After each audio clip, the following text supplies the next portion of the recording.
बांके बिहारी लाल की जय। मेरे कान्हा जी की जय।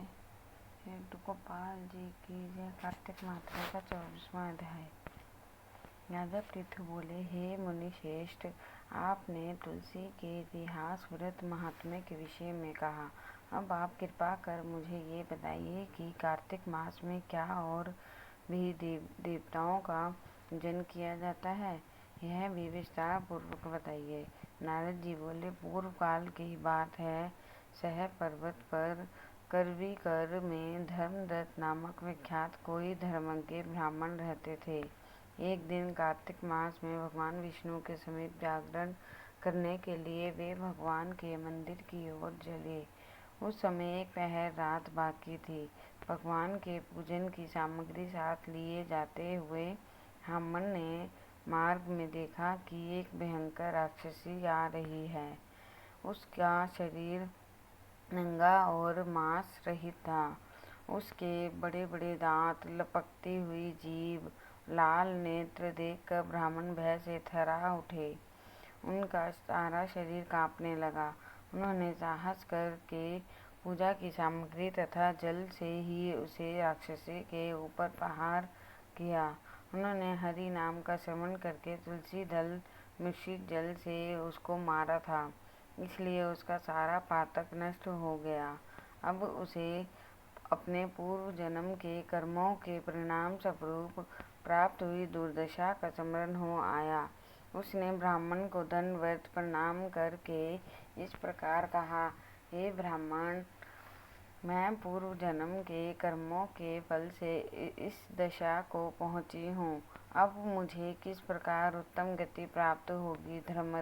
धर्मदत्त ने उसे इस प्रकार प्रणाम करते देखकर आश्चर्यचकित होते हुए पूछा, किस कर्म के फल से तुम इस दशा को पहुँची हो, कहाँ की रहने वाली हो, तुम्हारा नाम क्या है और आचार व्यवहार कैसा है, ये सारी बातें मुझे बताओ।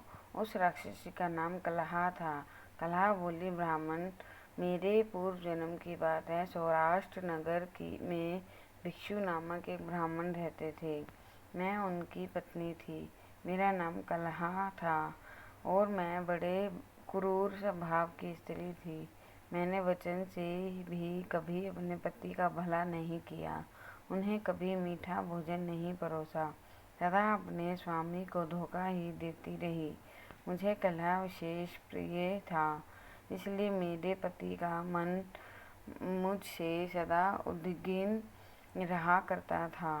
अंत तो गत्वा उन्होंने दूसरी स्त्री से विवाह करने का निश्चय कर लिया। तब मैंने विष खाकर अपने प्राण त्याग दिए। फिर यमराज के दूत आए और मुझे बांधकर पीटते हुए यमलोक में ले गए। वहाँ यमराज ने मुझे देखकर चित्रगुप्त से पूछा, चित्रगुप्त, देखो तो सही, इसने कैसा कर्म किया है। जैसा इसका कर्म है उसके अनुसार यह शुभ या अशुभ प्राप्त करे। चित्रगुप्त ने कहा, इसका किया हुआ कोई भी शुभ कर्म नहीं है। यह स्वयं मिठाइयाँ उड़ाती थी और अपने स्वामी को उसमें से कुछ भी नहीं देती थी। इसने सदा अपने स्वामी से द्वेष किया है, इसलिए ये चमकादूरी होकर रहे तथा सदा कलह में ही इसकी प्रवृत्ति रही है। इसलिए ये विष्टा भोजी शुक्री की योनि में रहे। जिस बर्तन में भोजन बनाया जाता है उसी में सदा अकेली खाया करती थी।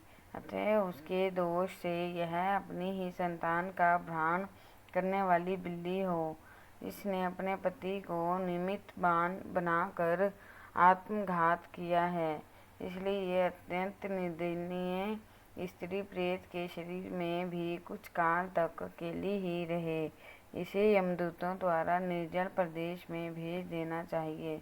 वहाँ दीर्घ काल तक यह प्रेत के शरीर में निवास करे। उसके बाद यह पापिनी शेष 3 योनियों का भी भोग करेगी।